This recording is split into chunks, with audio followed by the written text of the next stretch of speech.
Welcome to Cosmic Energetics. I'm Paul French. I'm a functional and therapeutic breathwork practitioner, also an active meditation facilitator trainer, and I've been studying meditation and breathwork for 10 years plus now.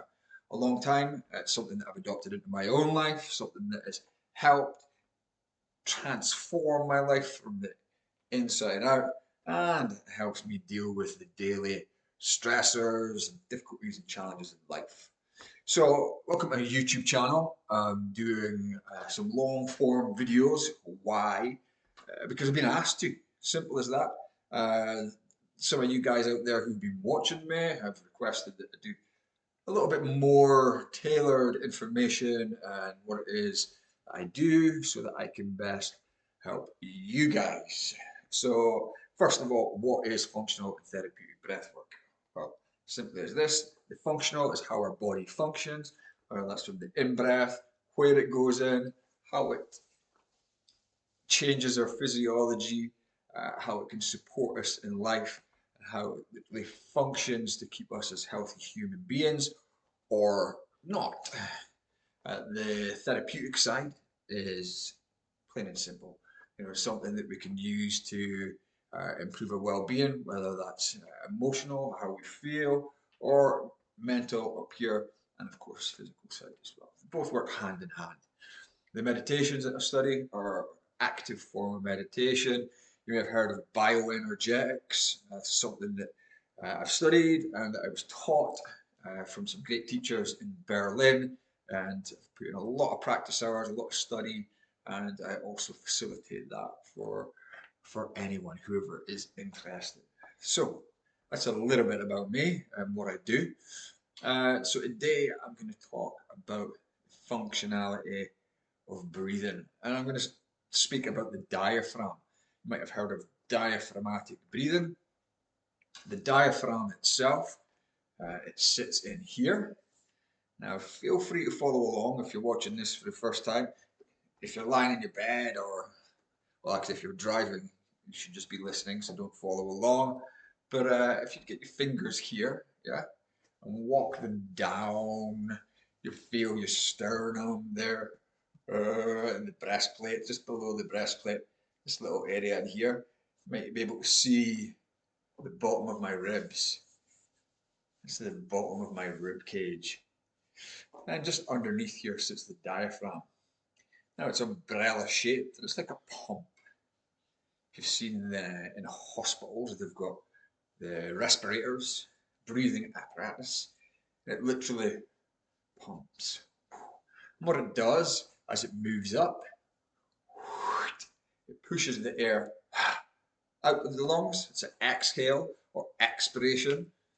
And as we inhale, inspiration, it moves down. Now it sits here and supports around here. It supports posture. So that's its two main functions, is respiratory and posture. And as it moves up and down, it also massages these internal organs that we have here. So it's good for the digestive system and excellent for the digestive tract.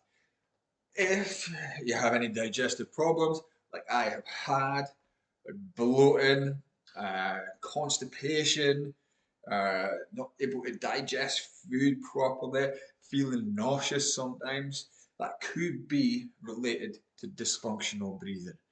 And if you have got lower back pain as well, I mentioned it supports posture, your diaphragm, and any kind of lower back pain is because that your body is not being supported properly. That was the case for me. I'm just sharing this information so that it might help you. So, diaphragm sits in here, also just rests underneath the heart. The heart's sitting in here, and the diaphragm just sits there, massages. So it moves up and down, it's pushing the air out of the lungs and in. But most people, maybe not you, but most people, definitely me in the past, had or have dysfunctional breathing. Now let me explain. Let me simplify, in fact. The mouth is for talking and for eating food. And if we need to recover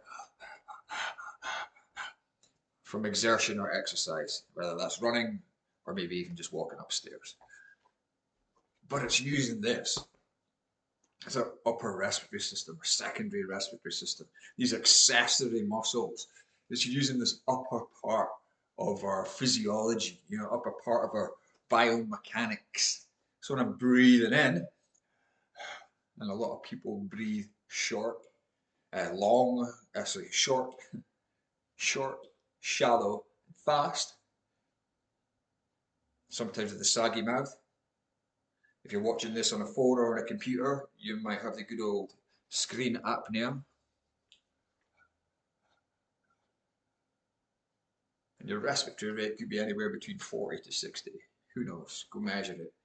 But it's unhealthy, and it's utilizing this secondary respiratory system, which is reserved, as I said, for recovery from exertion or exercise, not for a day-to-day resting breath.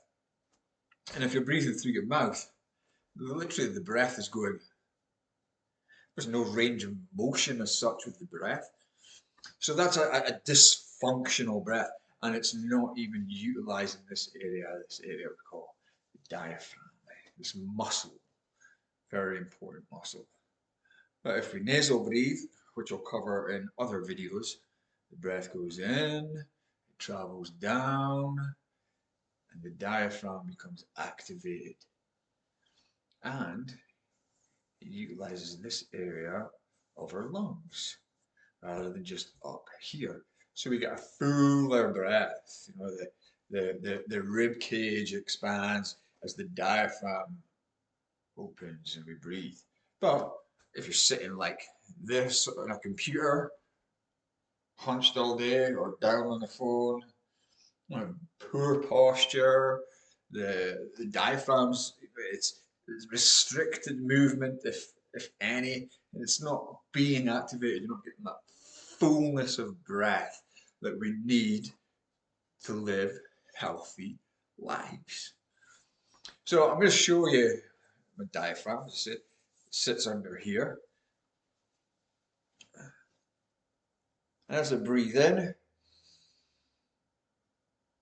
you see my belly comes out.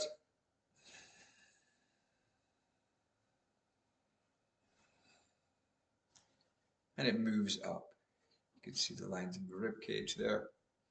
And if you want to try this, just as a way for you to feel your diaphragm, you can do this and massage underneath. See how tight or loose that is under there.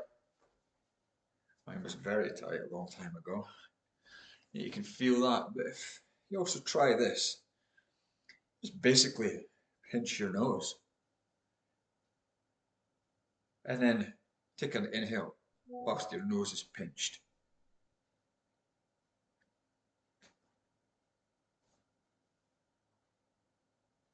You feel that there's like a restriction.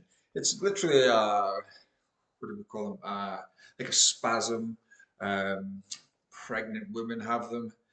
Somebody help me here. Contractions. Yes, it's a contraction. So diaphragmatic contraction. So when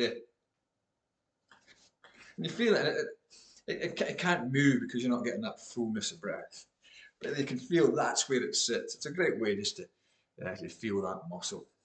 So I encourage people, say it, breathe better, be better, but to practice that long, slow, deep nasal breath that allows us to activate the diaphragm so that it can start to function a bit better. And it's much more healing, healthy, therapeutic breath that whether you're struggling with stress and anxiety and your base levels down here and you're just struggling with work or relationships or at home, or whether you're an athlete. I also work with athletes, some of my clients, and support them to function better in, excuse me, to function better in their athletic performance, this is a muscle that can support us. It's literally the healthiest way to breathe, and I'll cover more of this in other videos. But this was just a little short. Actually, it's not a short, it's long form. I've been doing loads of shorts. So, anyway, that's just loads of information crammed into a very short, long video. Hit the like and subscribe, all that stuff. The reason I ask, it's not for me to be Mr. Popular, it's so the algorithm reads it and so that this information can get to as many people as possible. Check out my Instagram page, check out all the links that are below. If you're interested in a chat and discovering a bit more, there's a Calendly link as well. But I'm just going to keep putting these videos out. Let me know what you think. Mention in the comments, as they say. And I look forward to making another one. See you on the journey. Breathe better. Be better.